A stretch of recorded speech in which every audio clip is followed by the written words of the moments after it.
Look at how easily this meat just falls apart.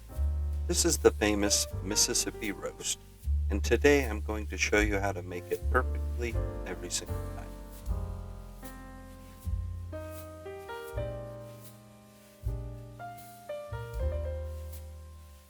To avoid dirtying two pans, I've decided to do this in the Instant Pot today.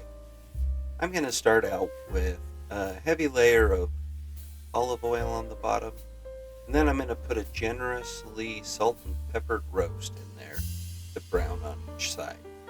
We'll sear this in the hot pan with the olive oil until every side has a beautiful dark crust.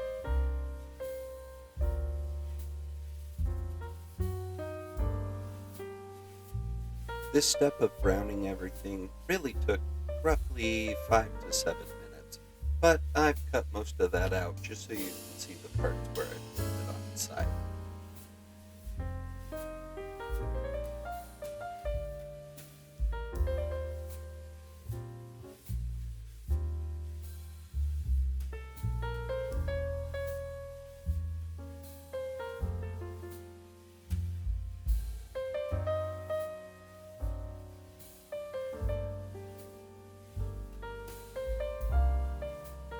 Once that's been browned on all sides, transfer the roast and all of the drippings to your crock pot. In this case with the Instant Pot, I'll just leave it in there. Go ahead and start adding your other ingredients. We're layering on the flavor packets.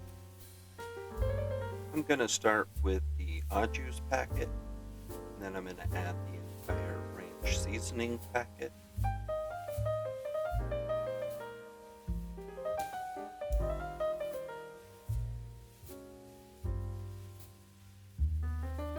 I'm going to dump in half of a jar of pepperoncinis along with the juice.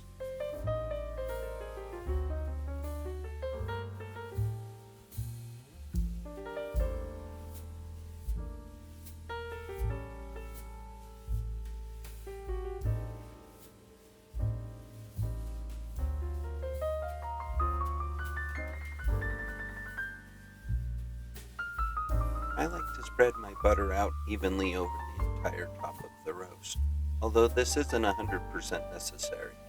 When I first started making this, I was just putting the whole stick of butter right on top of the roast. I'm not sure why I decided to change, but I did, and I think I get a little bit better result, possibly.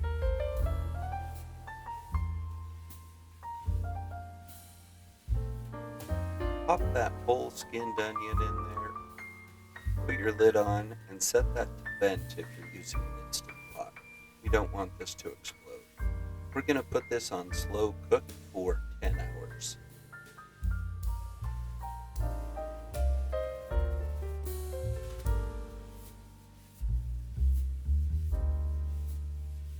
With about an hour left, I'm going to go ahead and pull my roast out of there. It's just about falling apart at this point, so I'm being very gentle with it. And then I'm going to add my carrots and potatoes. Again, this is totally optional. I just wanted to serve this with a nice rosemary focaccia bread, and I thought the potatoes and carrots would make a nice accoutrement. Pop your roast back in there, set it back to slow cook, and give it that one final hour. If your potatoes and carrots are still hard after that hour, you can turn the heat up, or you could pressure cook it for a little bit with the roast out.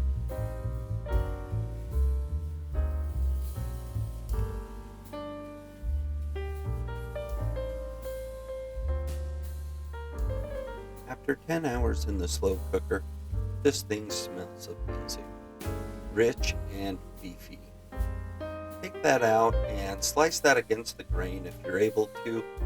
Because I wanted to serve this as kind of like little sandwiches with this focaccia, I'm going to be gently slicing this into thin slices. I could have easily shredded this with a fork, no problem. I'll also remove the carrots and potatoes. The potatoes mashed are amazing because of the beef broth that they've been absorbing, but this roast is just juicy, delicious, and tender. Try this out sometime. Let me know if you have any questions in the comments. Hope you enjoyed the video.